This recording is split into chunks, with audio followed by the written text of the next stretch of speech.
श्री वारा पुराण 71वां अध्याय। कलयुग का वर्णन। अगस्त जी कहते हैं, राजन, भगवान रुद्र के ऐसा कहने पर मैं सभी देवता लोग तथा ऋषिगण उन प्रभु के चरणों पर गिर पड़े। राजन, फिर इतने में ही देखता क्या हूँ, उनके श्री विग्रह में मैं भगवान नारायण और कमलासन ब्रह्मा जी भी स्थित हैं। ये सभी समान सूक्ष्म रूप से रुद्र के शरीर में विराजमान थे। उनके शरीर की दीप्ति प्रज्वलित भास्कर के समान थी। ऐसी स्थिति में उन भगवान रुद्र को देखकर यज्ञ के सदस्य एवं ऋषिगण सभी महान आश्चर्य में पड़ गए। सबके मुख से जय जयकार की ध्वनि होने लगी। वे लोग ऋग्वेद, यजुर्वेद तथा सामवेद का उच्चारण करने लगे। तब उन सभी ने परस्पर कहा, क्या ये रुद्र स्वयं पर ब्रह्म भगवान नारायण है? क्योंकि एक ही मूर्ति में ब्रह्मा, विष्णु एवं रुद्र ये तीनों महापुरुष मूर्तिमान बनकर दर्शन दे रहे हैं। भगवान रुद्र ने कहा, क्रांतदर्शी ऋषियों, इस यज्ञ में तुम्हारे द्वारा मेरे उद्देश्य से जिस हव्य पदार्थ का हवन हुआ है, उस भाग को हम तीनों व्यक्तियों ने ग्रहण किया है। मुनिवरों, हम तीनों में अनेक प्रकार के भाव नहीं है। समीचीन दृष्टि वाले हम एक ही देखते हैं, विपरीत बुद्धि वाले अनेक समझते हैं। राजन, इस प्रकार रुद्र के कहने पर वे सभी मुनि मोहशास्त्र की व्यवस्था करने वाले उन महाभाग रुद्र से पूछने के लिए उदित हो गए। ऋषियों ने पूछा, भगवान, प्राणियों को मोह में डालने के लिए आपके द्वारा जो भिन्न भिन्न मोह कारक शास्त्र रचे गए हैं, इनका प्रयोजन ही क्या है? आपने इन्हें बनाया ही क्यों? यह हमें बताने की कृपा करें। भगवान रुद्र कहते हैं, ऋषियों, भारतवर्ष में दंडकारण्य नाम का एक वन है। वहाँ गौतम नामक ब्राह्मण महान कठिन तपस्या कर रहे थे। उनकी तपस्या से प्रसन्न होकर ब्रह्मा जी उनके पास पधारे और उनसे कहा, तपोधन वर मांगो। जब संसार के सृजन करने वाले ब्रह्मा ने ऐसा कहा, तब मुनि ने प्रार्थना की, भगवान, मुझे धान्यों की ऐसी पंक्ति चाहिए जो सदा फूल और फलों से संपन्न हो। इस प्रकार मुनिवर गौतम के मांगने पर पितामह ब्रह्मा ने उन्हें इच्छित वर दे दिया। वर पाकर महर्षि ने शतशृंग पर्वत पर एक श्रेष्ठ आश्रम बनाया। वह उन्होंने महान श्रम किया। खेती तैयार हो गई। क्यारियां ऐसी बनी थी कि प्रतिदिन प्रातः काल नई नई शालिनियां तैयार होती। ब्राह्मण वर धान्य लाता। गौतम जी उसी से मध्याह्न के समय भोजन सिद्ध कर लेते और उससे अतिथि सत्कार एवं ब्राह्मणों को भोजन कराते थे। एक समय की बात है, पूरे देश में घोर अकाल पड़ गया। द्विजवर 12 वर्षों तक वर्षा नहीं हुई, जिसके स्मरण मार्ग से रोंगटे खड़े हो जाते हैं। ऐसी अनावृष्टि देखकर वन में निवास करने वाले सभी मुनि भूख से पीड़ित हो गौतम जी के पास गए। उस समय अपने यहाँ आए हुए उन मुनियों को देखकर ऋषि ने सिर झुकाकर उन्हें प्रणाम किया और कहा, महानुभावों, आप लोग सुप्रसिद्ध मुनियों के पुत्र हैं। आप सभी मेरे स्थान पर पधारिए और आज्ञा दीजिए, मैं क्या सेवा करूं? इस प्रकार गौतम जी के कहने पर उन मुनियों ने वहां अपना स्थान ग्रहण किया। जब तक वर्षा नहीं हुई तब तक अनेक प्रकार का भोजन करते हुए ठहरे रहे। कुछ समय के बाद अनावृष्टि समाप्त हो गई। इस प्रकार आवर्षण समाप्त हो जाने पर उन ब्राह्मणों ने तीर्थ यात्रा के निमित्त जाने का विचार किया। उनके समाज में शांडिल्य नाम के एक तपस्वी मुनि थे। मरीचि ने पूछा, शांडिल्य, मैं तुमसे बहुत अच्छी बात कहता हूँ। देखो गौतम मुनि तुम सभी के पिता के स्थान पर है। उनसे आज्ञा लिए बिना तपस्या करने के लिए हम लोगों का तपोवन में चलना उचित नहीं है। मारीच मुनि के इस प्रकार कहने पर वे सभी हंस पड़े। फिर वे कहने लगे, क्या गौतम मुनि का अन्न खाकर हम लोगों ने अपने शरीर को बेच दिया है? ऐसी बात कहकर उन लोगों ने जाने के लिए फिर छल करने की बात सोच ली। उन लोगों ने माया के द्वारा एक गाय तैयार की। उसको उन्होंने गौतम जी की यज्ञशाला में छोड़ दिया और वह गाय वहां चरने लगी। उस पर गौतम मुनि की दृष्टि पड़ी। उन्होंने हाथ में जल ले लिया और कहा, आप भगवान रुद्र को प्राणों के समान प्यारी हैं।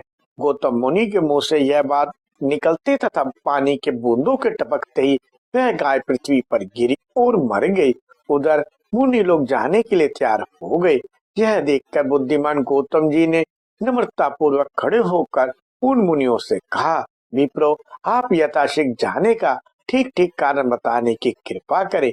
मैं तो विशेष रूप से आप में सदा श्रद्धा रखता हूँ। ऐसे मुझ विनीत व्यक्ति को छोड़कर जाने का क्या कारण है? ऋषियों ने कहा, ब्राह्मण, इस समय आपके शरीर में यह गोहत्या निवास कर रही है। मुनिवर, जब तक यह रहेगी तब तक हम लोग आपका अन्न नहीं खा सकते। उनके ऐसा कहने पर धर्मज्ञ गौतम जी ने उन मुनियों से कहा, तपोधन, आप लोग मुझे गोवध का प्रायश्चित बताने की कृपा करें। ऋषिगण बोले, ब्राह्मण, यह गो अभी मरी नहीं, बेहोश है। यदि इस पर गंगा जल डाल दिया जाए तो अवश्य उठ जाएगी।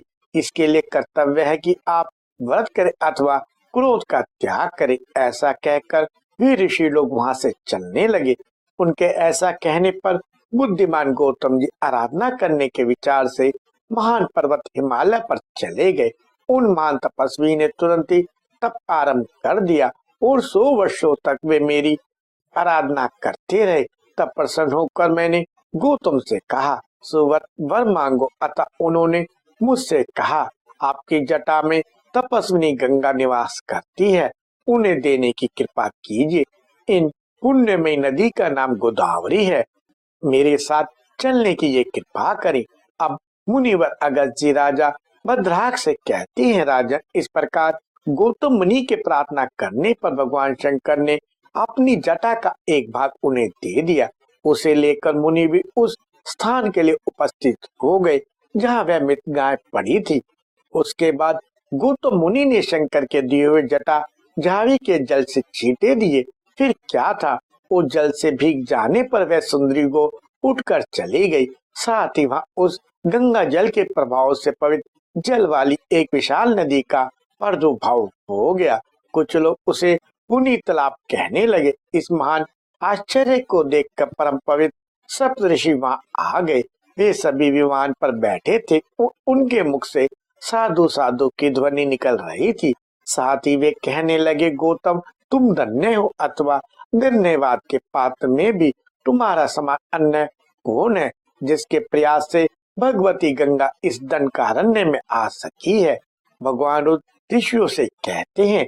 इस प्रकार जब सप्तऋषियों ने कहा तब गौतम जी बोल पड़े, अरे ये का आकरण, मुझ पर गोवध का कलंक कहाँ से आ गया था?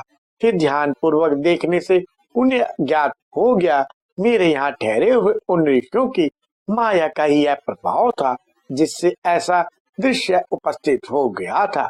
अब वे भली भांति विचार करके उन्हें शाप देने को उदित हो गए। मिथ्या व्रत का स्वांग बनाए हुए वे ऋषि लोग ऐसे थे कि सिर पर जटा थी और ललाट पर भस्म।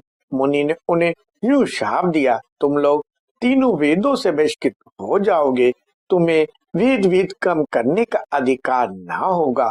मुनिवर, गौतम जी के कठोर शाप को सुनकर सप्तऋषियों ने कहा, द्विजवर, ऐसा शाप उचित नहीं।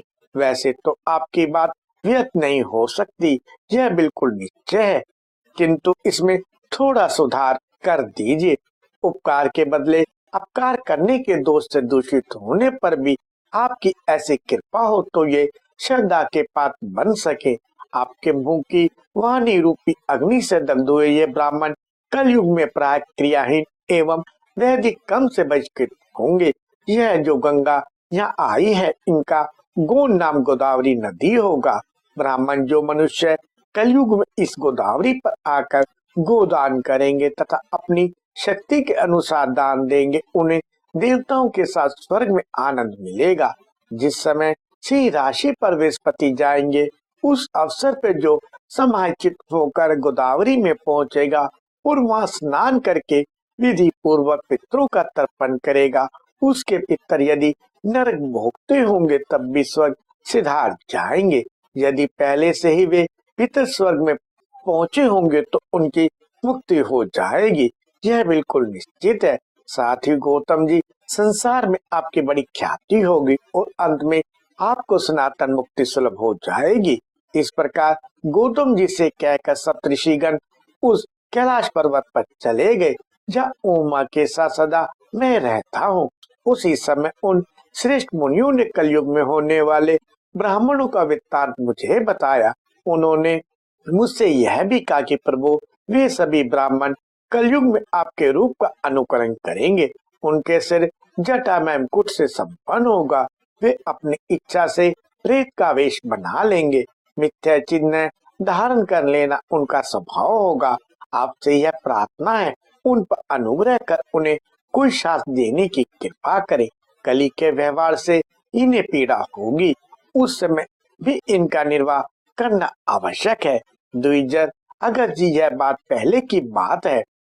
सप्तऋषियों के इस प्रकार प्रार्थना करने पर वैदिक क्रिया से मिलती जुलती संहिता मैंने बना दी। मेरे श्वास से निकलने के कारण वह शिव संहिता के नाम से विख्यात होगी। मेरे और शांडिल्य शास्त्र के अनुयायी उसमें अवगाहन करेंगे। बहुत थोड़े अपराध से ही वे दाम्भिक स्थिति में पहुंच गए हैं। मैं भविष्य की बात जानता हूँ, अतः मेरे ही प्रयास से मोहित होकर वे ब्राह्मण माँ लालची हो जाएंगे। कलयुग में उन मनुष्यों के द्वारा अनेक नए शास्त्रों की रचना होगी। प्रमाण से तो वे हमारी संहिता की अपेक्षा भी अधिक बढ़ जाएंगे। वह पशुपत दीक्षा कई प्रकार की होगी, क्योंकि मैं पशुपति कहलाता हूँ और मुझसे उसका संबंध है। इस समय प्रचलित जो वेद का मार्ग है, इससे उसका सिद्धांत अलग है। पवित्रता से रहित उस रुद्र कर्म को शुद्ध कर्म जानना चाहिए।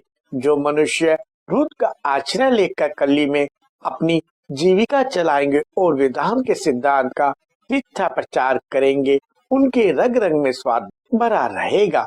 वे मनाकल्पित शास्त्रों के संपादक होंगे।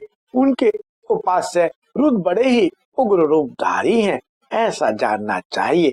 मैं उन रुद्रों में नहीं हूँ। प्राचीन समय में जब देवताओं के लिए कार्य उपस्थित हुआ था, तो भैरव का रूप धारण करके ऐसा नाच करने में मेरी तत्परता हुई थी। उन क्रूर कर्म करने वाले रुद्रों से मेरा यही संबंध है। दैत्यों का विनाश करने की इच्छा से मेरे द्वारा यह हंसने योग्य घटना घट गई। उस समय आंखों से जो बिंदुएं पृथ्वी पर पड़ी, वे भविष्य काल के असंख्य रुद्र के चिन्ह लिंग बन गई। उग्ररूपी रुद्र के उपासकों में रुद्र का स्वाभाविक गुण आ जाने से मांस और मदिरा पर उनकी सदा रुचि होगी। वे स्त्रियों में आसक्त होंगे। सदा पाप कर्मों में उनकी प्रवृत्ति होगी। भूतल पर ऐसे ब्राह्मणों के होने का कारण एकमात्र उन पर गौतम मुनि का शाप ही है। उनमें भी जो मेरी आज्ञा का अनुसरण तथा सदाचार का पालन करेंगे, वे स्वर्ग के अधिकारी होंगे।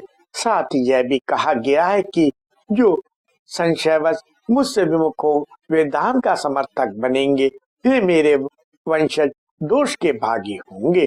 उन्हें नीचे के लोक अथवा नरक में जाना होगा। पहले गौतम जी के वचन रूपी आग से वे दग्ध तो हुए ही, फिर मेरी आज्ञा का भी उन्होंने अनादर किया है, अतः उन ब्राह्मणों को नरक में जाना होगा। इसमें कोई संदेह नहीं है। भगवान रुद्र कहते हैं, इस प्रकार मेरे कहने पर वे ब्राह्मण कुमार जैसे आए थे वैसे ही चले गए। परम तपस्वी गौतम ने भी अपने आश्रम का मार्ग पकड़ा। विप्रो, मैंने यह कली धर्म का लक्षण तुम्हें बता दिया। जो इससे विपरीत मार्ग का अनुसरण करता है, उसे पाखंडी समझना चाहिए।